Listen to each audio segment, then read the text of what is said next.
وحوتي أحمد ميران نوح محمد وأهنين آدي ميلتري waxa la gaar heelaya qofkan indhihiisu way cascasii waa SNMT yani xaabada markuu waxa loo jeedo saddexda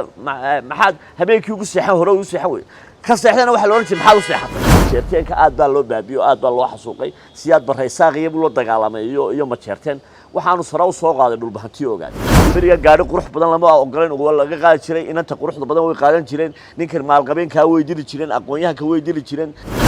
marka Axmed Miran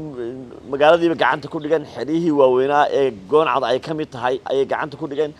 waan marka hore waxaan u mahadnaqayaa codka bariga Afrika oo runtii institution aad u weyn oo aan jecelahay taariikhda SNM tana ururiya runtii maanta way ka fursan weeyay laakiin dad badan baa jira oo goobjoog ah oo maalinta xabadda riday anigu 27 May 1988 waxaan ku sugnaa magaalada Mandheera la yiraahdo marka salaadii subax ka bacdi maalin jimcaha ay soo galeen mujaahidiintii SNM oo ay Itoobiya soo saartay isla markaana si xirfadaysan ku soo xadka ku soo dhaafay oo kaarto waxaanay ka dhex tooseen magaalada Burco oo runtii aan la filayn asbaabaha dhaliyana waxay markii SNMta iyo SNMtina laga soo saaray Itoobiya heshiiskii Itoobiya iyo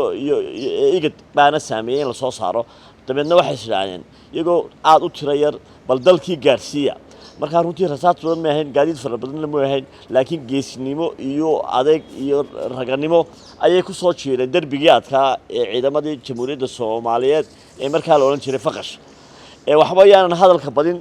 waxa watay Axmed Miran Nuux Maxamed oo nin aad military rag badan oo kale oo saraakiilna way la socdeen aadan Saleebaan kamid ahaa ma soo koobi karayo mujaahidiin fara badan waxa laga yaabay SNMT oo burca qabsatay oo ku waabarisatay isla markaa ragga waxa kamid ahaa raggii markaa ku dhaawacmay ee dhintay ninkii dhamaay gaaska haystay waxa kamid ahaa barasaabo waxa kamid ahaa saraakiil waayo maalin jimcaha bay ahayd may fileen ciidankii xuduudahana taadkay ku soo dhaafeen qolada xuduudu waxay moodeysay inay galayaan buuraha isla markaa kamay daba iman markaa habeenimana way subaxnimana way soo galeen markaa subaxnimo jimca oo aad iska garan karaysa oo shaqooyinku iyo aan meeshan lagama filayn markaa waxay noqotay arin aad u mucjisa markaa Axmed Miran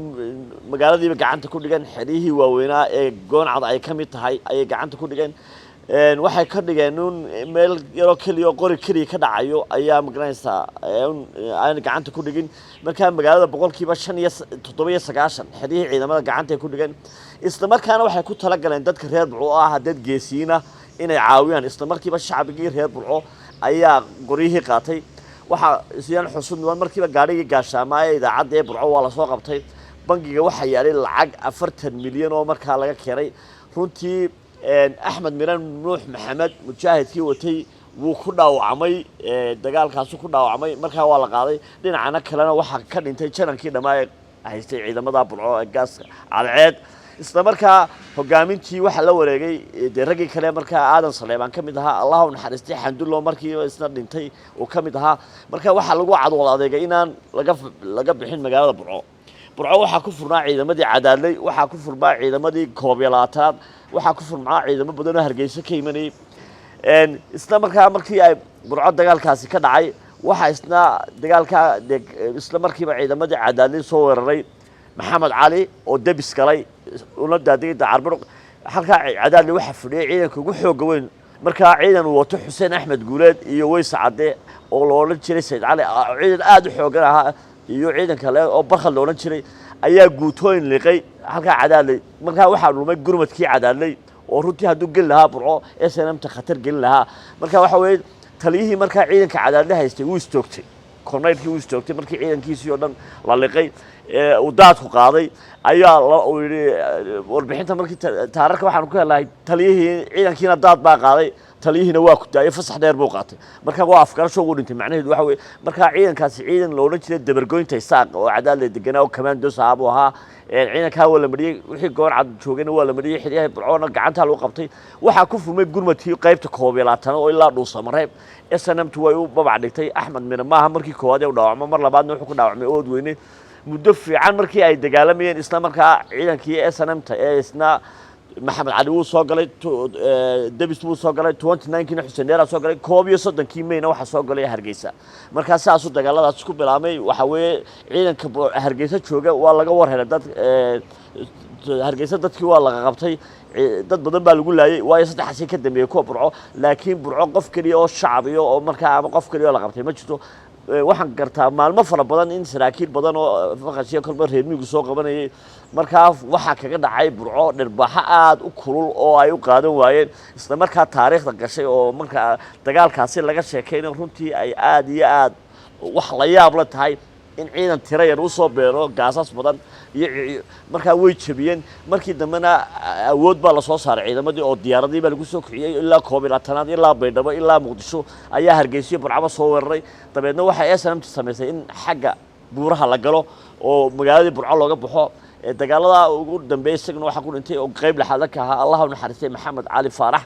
waxa isla dagaalada aad u dhaawacmay mujaahidkii weynaa Cabdikariim Xasan mujaahidiinta badan ay ku dhimatayna lama soo wada koobi karo runtii barnaamijkuna karis buu ahaa waxaan jeclay barnaamijka ku xiga in dadkii markaa goobjoog ah rasaas daridayay inay telefishinka soo casoomi doono marka xuska 27kaas waa xus aad iyo aad inoogu qiimo weyn ka 29kuna waa qiimo weyn 31 iyo 27 baa la xusaa marka waxaan leeyahay 29 la xuso oo marka waxa weeye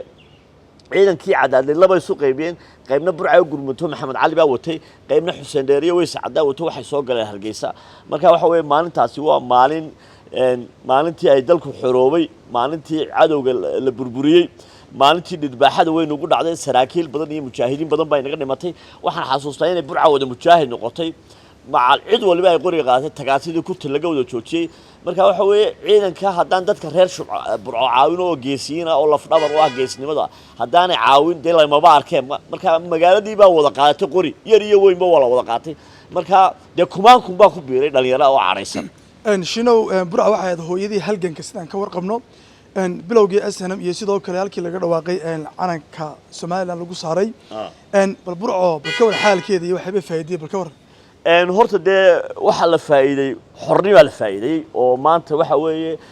cid soo xidhaysay cid gaari kala wareegaysa waxaan xasuustaa tijaartii uu ku jiray labeentii Burco inna deera kamid ahaa Allah u naxariistay in 40 nin oo tijaara maalin kaliya la toogtay